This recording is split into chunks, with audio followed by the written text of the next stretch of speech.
पतले लेंस के लिए पतले लेंस की फोकस दूरी के लिए न्यूटन का सूत्र।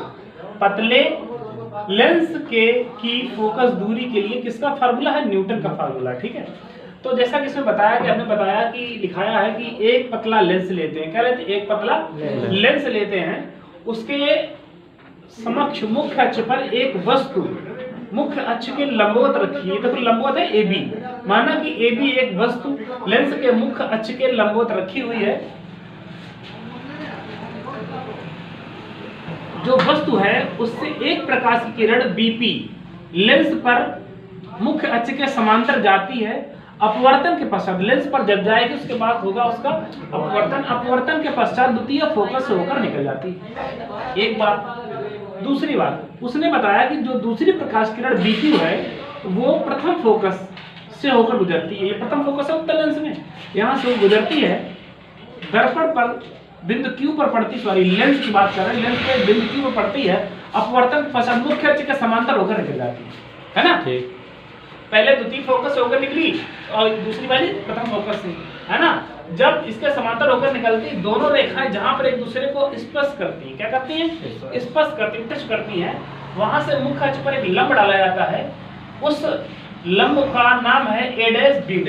जो A' B' है ये मुख्य अक्ष पर रखी वस्तु का वास्तविक क्या है? प्रतिबिंब।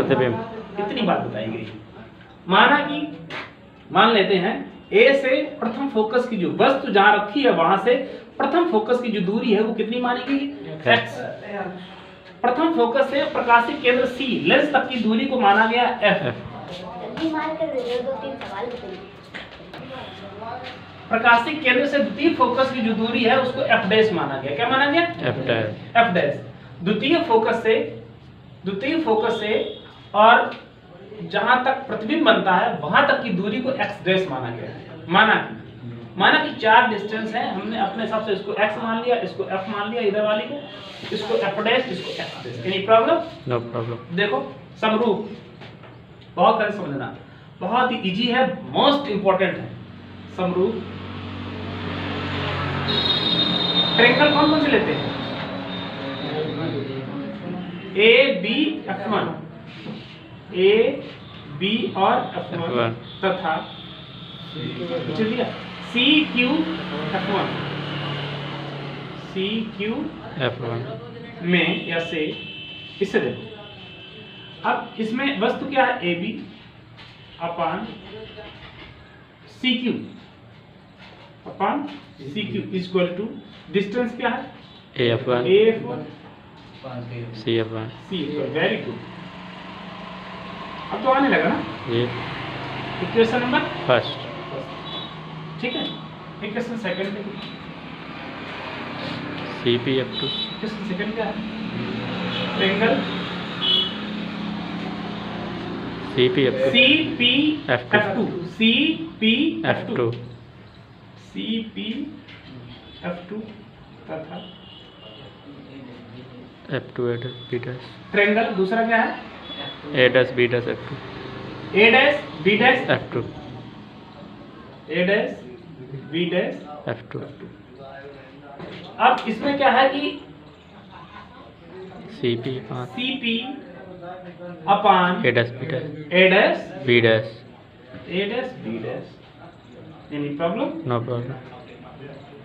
Is equal CF2 upon A' F2।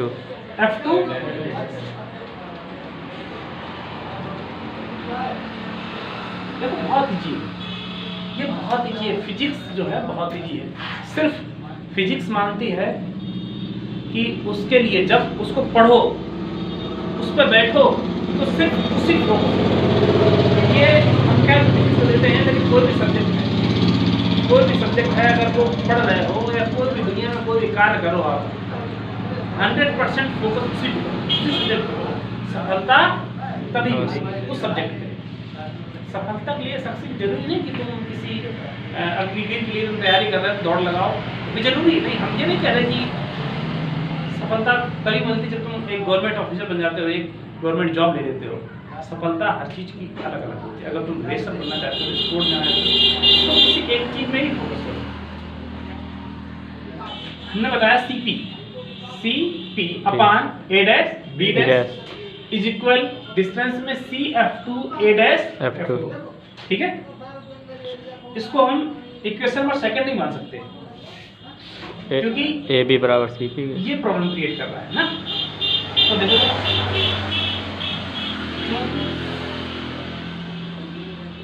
AB जो है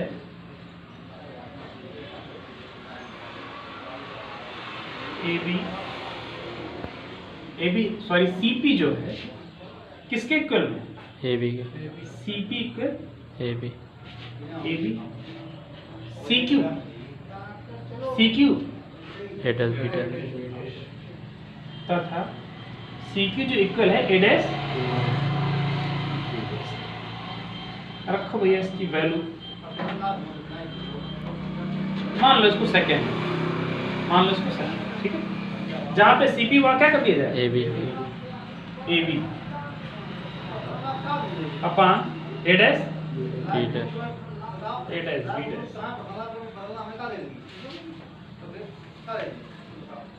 पहले इक्वेशन फर्स्ट में करो।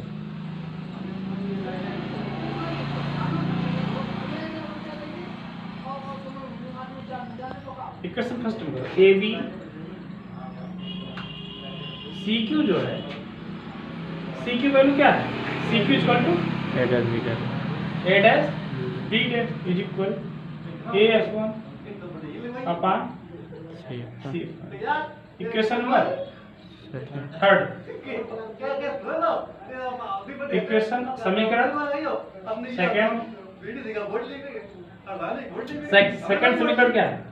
इसमें CP इक्वल किसके है? AB के।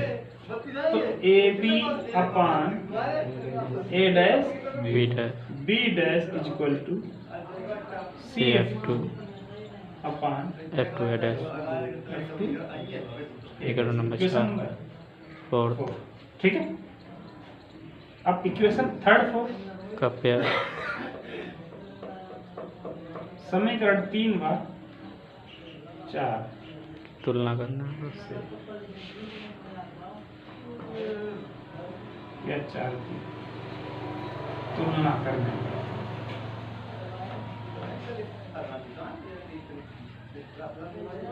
तुलना करो। AB upon A dash B dash equal to है AF1 upon CF1। AB upon A dash B dash equal to क्या है? CF2 upon F2 A dash. तो ये दोनों जब इक्वल है तो ये भी दोनों इक्वल होंगे जी, क्योंकि ये आपस में इक्वल है। तो AF1 upon CF1 equal is equal CF2 upon F2 A dash. F2 A dash.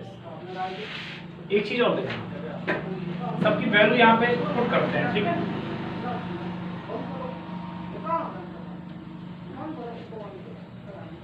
सबकी डिस्टेंस लिखते हैं। AF1 है ना, AF1 की डिस्टेंस कितनी है? x। F1 C या CF1 इसकी डिस्टेंस कितनी है? F small f। फिर CF2 इसकी कितनी है? F dash. और F2 A डैश की कितनी है? x dash. तो AF1 जो कितना रखें? इसको मान लें समीकरण नंबर 5।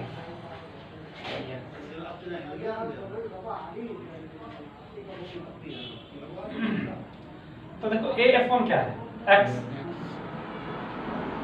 अपान CF1 देखो क्या है?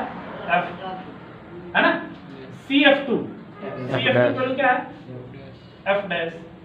और F2 A dash x dash. इसका मल्टीपल कर दो x का x डैश। तो x dash is equal to f dash. ये है भैया क्या? यही मेन फार्मूला है पतले लेंस की फोकस दूरी के लिए न्यूटन का सूत्र। पतले लेंस की फोकस दूरी के लिए न्यूटन का सूत्र उसने बताया कि पतला सा लेंस लेसे उसके मुख्य अक्ष पर एक वस्तु AB रखते हैं, उससे दो किरणें जाती है। प्रथम जो किरण है वो P पर गिरती है, अपवर्तन पश्चात होती है, फोकस होकर निकल जाती है। जो दूसरी किरण है वो प्रथम फोकस से होकर बिंदु Q पर गिरती है, अपवर्तन पश्चात मुख्य अक्ष के समांतर होकर दोनों जहां पे मिलती है वहां से मुख्य अक्ष से लंबा जाता है। ये वस्तु का कैसा प्रतिबिंब है?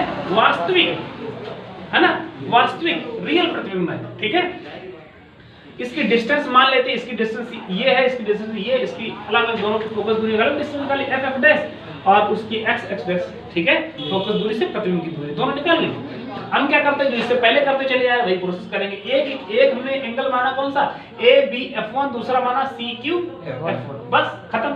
दूसरा क्या माना हमने, दूसरा माना PCF2, नहीं ऐसा तो माना कि CPF2, दूसरा माना A', बस खत्म।